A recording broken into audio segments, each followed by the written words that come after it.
everybody, welcome to my channel and welcome to my kitchen here at Little Spoon Farm. Today we are going to make a very basic beginner sourdough bread recipe.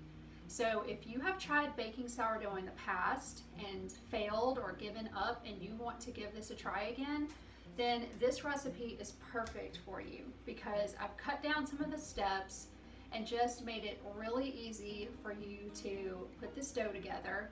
And this will give you a chance to get a feel for the dough and kind of learn the process before you start using more advanced techniques.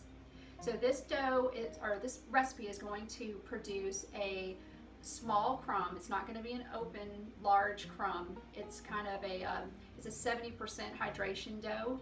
So you'll be able to use this bread for sandwiches and toast and dip in soups and things like that. So if you want to learn how to bake sourdough, this is going to be a recipe that you'll want to check out. So why don't we go ahead and get started.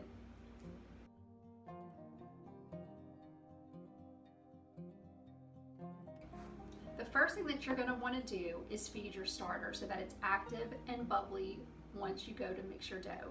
You will want to feed it about 12 hours prior to mixing your dough. So if you're going to put your dough together at night, then you would want to feed your starter earlier that morning so that it's ready.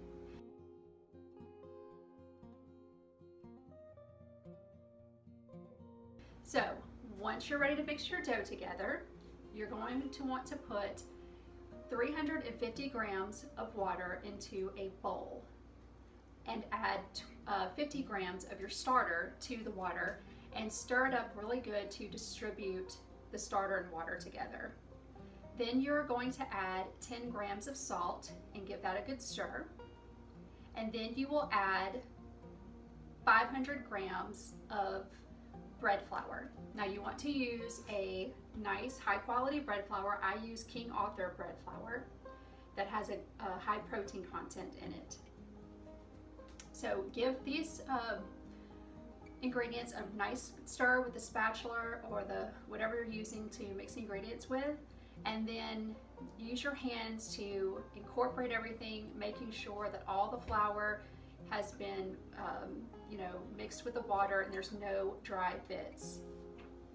Once you have this kind of shaggy mass all put together, you're going to cover the bowl and you're going to let it rest on your countertop for 1 hour.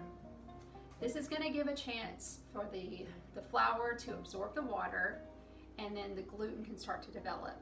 Normally, this is called the autolyse stage, and you would not normally add the salt at this point, but because this is a beginner's recipe, we're just putting everything into the bowl so that it's just a few steps before you let it ferment for the night.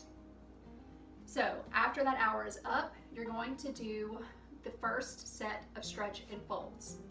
So you will pick up the dough on one side while it's still in the bowl, pull it up and stretch it over itself. And you'll do this about 4 times, turning the bowl and picking up a different side each time.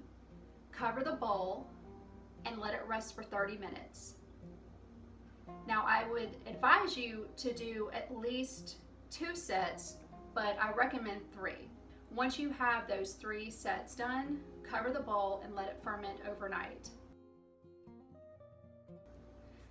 So normally with this amount of starter in the dough, I will let my dough ferment from the time that I first mix it together until the time that I shape it, about 10 hours.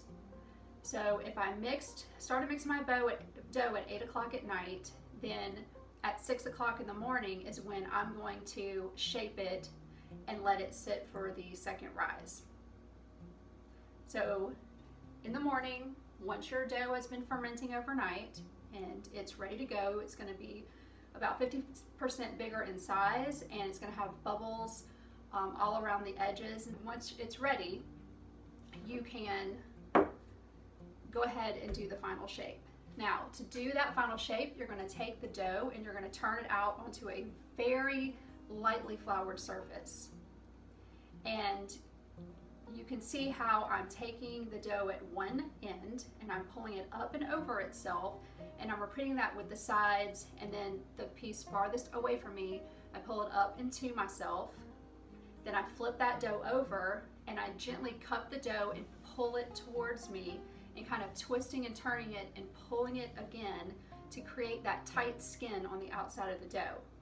Now, at this point, you put this ball of dough onto a piece of parchment paper, and then you use the parchment paper as a sling to put it into a bowl. And this is where we're going to do the second rise. So you're going to let that rise covered for about 30 minutes. And then you're going to preheat your oven with your Dutch oven inside of the oven to 450 degrees. So after that's been preheating for another 30 minutes, your dough should be ready to go ahead and bake. So at that point, take your Dutch oven out of your oven and remove the cover. Use a razor to score the top of the dough, and then use the parchment paper as a sling again to lift the dough up and place it into the Dutch oven. Go ahead and cover that and put it in the oven for 20 minutes. Once the 20 minutes is up, remove the cover, and you're going to bake this for about 25 to 30 more minutes, depending on how brown you want that crust. So once it's finished baking, the inside temperature of this dough or bread should be about 210 degrees. If you have a thermometer, you can check that. But you just take it out, remove the bread, and place it onto a cooling rack and let it cool completely before you actually slice into it. If you slice into it too soon, the crumb will get very gummy and sticky and gooey, so you want to let that totally cool down before you slice it. So that's pretty much it. That's how you make sourdough bread.